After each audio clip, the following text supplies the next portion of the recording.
নমস্কাৰ, এইটো মোৰ প্ৰথম ব্লগ ভিডিঅ'। আচলতে কেমেৰাসমূহত আহিব লাজ লাগে কাৰণে মই আজিলৈকে ব্লগ ভিডিঅ' বনোৱা নাছিলোঁ।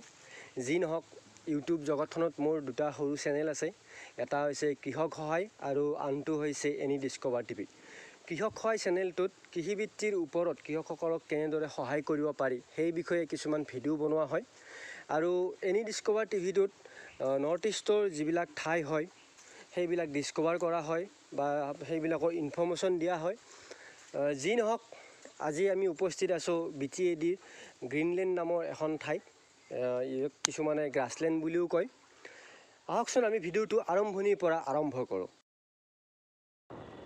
এটি সুন্দৰ ৰাস্তাৰে আমি আগবাঢ়িছোঁ গ্ৰাছলেণ্ডলৈ। আমি আমাৰ যাত্ৰা আৰম্ভ কৰিছিলোঁ বাইহাটা চাৰিআলিৰ পৰা। তাৰপিছত গড়েশ্বৰ নাওকটা হৈ আমি কিছু সময় বাঙালীপাৰাত জিৰালোঁ। তাত ক'ল্ড ড্ৰিংক, পানী এইবিলাক খাই আমি পুনৰ এই মাখনৰ নিচিনা ৰাস্তাটোৰে আগবাঢ়িছোঁ গ্ৰাছলেণ্ডলৈ। আপোনাৰ ৰাস্তাটো দেখিছে, একেবাৰে মাখনৰ নিচিনা। এই ৰাস্তাটোৰ কথা যিমানে কম তাত কম হ'ব, কাৰণ বৰ্তমান বোধহয় এনেকুৱা ৰাস্তা ক'তো দেখিবলৈ পোৱা নাযায়।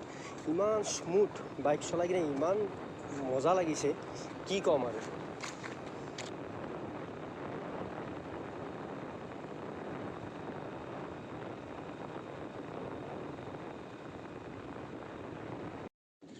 আৰম্ভ হৈ গ'ল আমাৰ অফ ৰোডিং। ভাবাই নাছিলোঁ মাখনৰ নিচিনা এনেকুৱা এটা ৰাস্তা পাৰ হৈ এনেকুৱা যে অফ ৰোডিং কৰিব লাগিব। কিন্তু কথাটো হ'ল, যদি অফ ৰোডিঙে নাথাকে তেতিয়াহ'লে এডভেঞ্চাৰো মজা ক'ত পাম, হয়নে নহয়? এডভেঞ্চাৰো মজা ল'ব লাগিব। অফ ৰোডিং এই দেখিছেনে স্কুটিখন কেনেকৈ ফাঁচি গৈছে। তেওঁ লেফ্ট ছাইডে যাব লাগে, লেফ্ট ছাইডে গ'লে কিমান সুন্দৰকৈ যাব পাৰে, কিন্তু ইয়াতেই যুঁজি আছে তেওঁ। যোৱা যোৱা যোৱা, মই কি সুন্দৰকৈ পাৰ হৈ গুচি গ'লোঁ।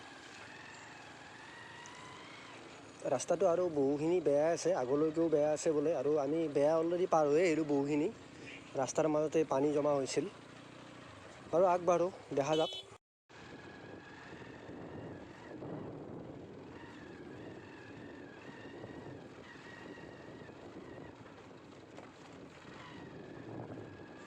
গ্ৰাছলেণ্ডলৈ আৰু বেছি দূৰ নাই, হয়তো 2-3টামান টাৰ্ণিং ঘূৰিলে আমি গ্ৰাছলেণ্ড পাই যাম।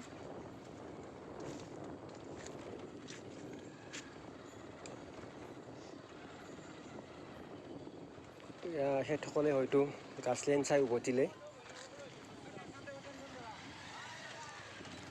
আশা ৰাখিছোঁ তেওঁলোকে যেন আমাৰ কাৰণে অলপ ৰাখিছে চাবৰ কাৰণে, নহ'লে গৈ কিনে আমি কি চাম।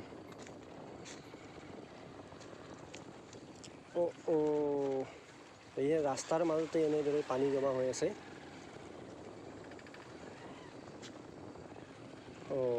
ইয়াতে ঘোঁৰা ৰখা আছে। আপোনালোকে ঘোঁৰাত উঠিব বিচাৰিলে ঘোঁৰাতো উঠিব পাৰিব। আৰু এনেকৈ ৰাস্তাৰ মাজেৰে পানী বৈ থকা সেই পাৰ হ'ব বিচাৰিলে পাৰ হ'বও পাৰিব।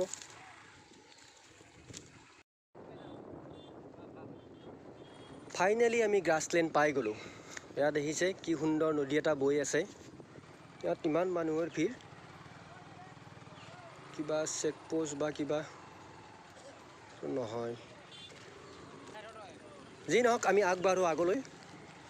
ইয়াতে সৰু ড্ৰেইন এটা আছে।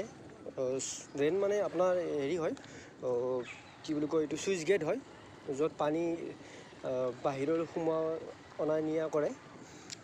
ইপিনে দেখিছে আপোনালোকে কি সুন্দৰ এটি নদী। এই নদীটোৰ পাৰতে আছে এইবিলাক ঘাঁহনিৰ কাৰণেই ইয়াৰ নাম হৈছে গ্ৰাছলেণ্ড। অতি সুন্দৰ পৰিৱেশ। হয়তো কেমেৰাত ইমান ধুনীয়াকৈ অহা নাই, কিন্তু আপোনালোকে আহিলে ইয়াত দেখা পাব ইমান সুন্দৰ পৰিৱেশ, সেউজীয়াই সেউজীয়া। আৰু জানেই, সেউজীয়া মানেই জীৱন। য'ত আপোনালোকে ইয়াতে জীৱন বিচাৰি পাব, জীৱনৰ অনুভৱ কৰিব। কি সুন্দৰ পৰিৱেশ। আমি বাওঁ ছাইডে আগবাঢ়িছোঁ আগলৈ।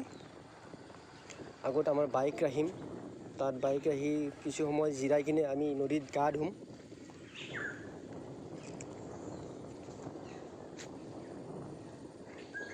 এয়া চাওক কি সুন্দৰ পৰিৱেশ, কি সুন্দৰ, মাইণ্ড ব্লোৱিং। এইটো হৈছে আমাৰ বৰনদী গ্ৰাছলেণ্ড ইকো কেম্প। এতিয়া বন্ধ আছে। আপুনি খৰালি মাহত আহিলে, তেতিয়া নৱেম্বৰ-ডিচেম্বৰ মাহত আহিব, তেতিয়া ইয়াতে আপুনি কেম্পেইনিং কৰিব পাৰিব এই বৰনদী গ্ৰাছলেণ্ড ইকো কেম্পত। কিন্তু এতিয়া আৰু বন্ধ আছে, কিবাকৈ ক'ভিডৰ কাৰণেই হওক বা বেছি ভিজিটৰ্ছ নাহে, সেইবিলাক কাৰণতে হওক। যি নহওক সুন্দৰ পৰিৱেশ। কিমান মানুহ আহিছে আপোনালোকে দেখা পাইছে, আমাৰ আগতো কিমান বাইক ৰখোৱা হৈছিল। এইবিলাক চাওক কিমান মানুহ এইপিনে ইয়াতে গা ধুই আছে।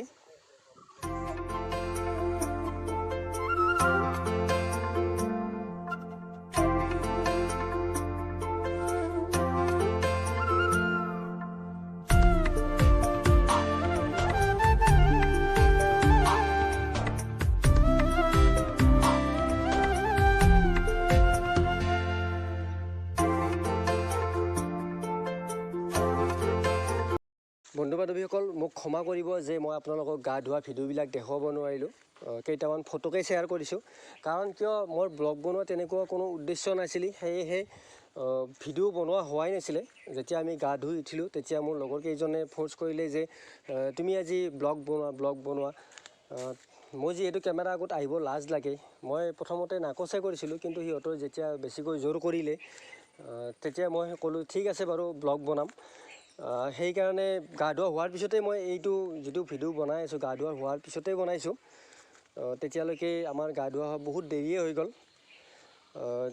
সেয়েহে বন্ধু বান্ধৱীসকল, এই ভিডিঅ'টো হয়তো ইমান ভাল নহ'ব, কাৰণ যিহেতু ফাৰ্ষ্ট টাইমৰ কাৰণে ট্ৰাই কৰিছোঁ। আশা ৰাখিছোঁ আপোনালোকে মোক এনেদৰে ভৱিষ্যতে উৎসাহিত কৰিব, মোৰ ভিডিঅ'বিলাক চাব, ছাবস্ক্ৰাইব কৰিব, শ্বেয়াৰ কৰিব, আৰু ভাল লাগিলে ভিডিঅ'টো লাইক কৰিব। তেনেহ'লে বন্ধু বান্ধৱীসকল, আজিলৈ আপোনালোকক এইখিনিতে এৰিম। আপোনালোকক দুটামান মই ভিডিঅ' স্নেপ দেখাইছোঁ, সেইখিনি চাওক আৰু মনোৰঞ্জন অনুভৱ কৰক। ধন্যবাদ।